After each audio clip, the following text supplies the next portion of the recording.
안녕하십니까. 오직 눈성형 하나만 20년간 연구하고 시술하는 이희문 성형외과 원장 이희문입니다. 우리가 흔히 앞트임이라고 들어보셨을 것입니다.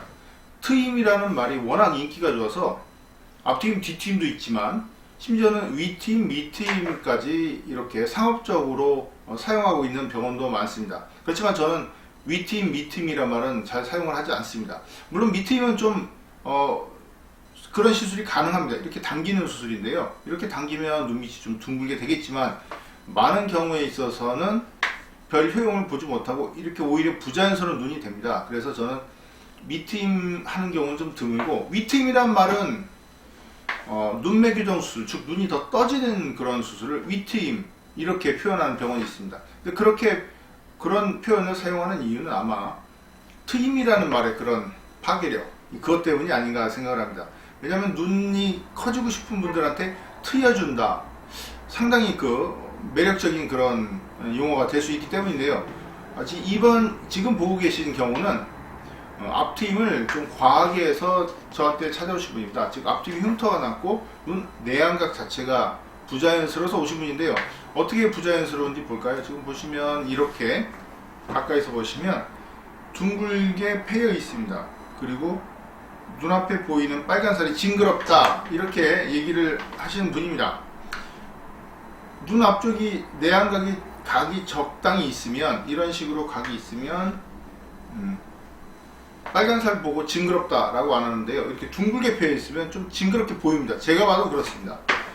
그렇다고 해서 징그러운 건 막아야 된다, 그래서 이렇게 막아달라는 분이 있고요. 실제 앞트임 복원이나 재광호 같은 수술로 이렇게 막고 오시는 분들이 있는데요, 그 다음에는 더 이상한 모양이 됩니다. 왜냐하면 눈의 길이의 균형이 맞지 않기 때문에 마치 심한 몽고주름이 있는 그런 기형적인 상태가 돼서 오시기도 합니다. 자, 우리가 예를 들어서 코가 너무 높게 됐어요. 쌍꺼풀 코 수술했는데, 그러면 코가 보기 싫다고 없애버리면 되겠습니까? 그러면 우리 호러 영화에 나오는 그런 판타지 영화의 괴물같이 되겠죠? 모양을 바꿔야 되는 겁니다. 눈 앞쪽에 조금 붉은 살이 보이는 거는 사실 정상인데, 단지 모양이 이렇게 둥그냐 아니면은 이렇게 정상적인 각을 만들어 주냐의 문제입니다. 사실 눈 앞쪽의 길이는 더 늘렸는데요, 길이를 늘리면서 각을 잡아주는 겁니다. 원래 내안각이 이렇게 생겼거든요. 각이 있습니다. 그리고 이쪽을 봐야 됩니다. 근데 이렇게 둥글게 뭉개진 모양이 부자연스러운 것입니다.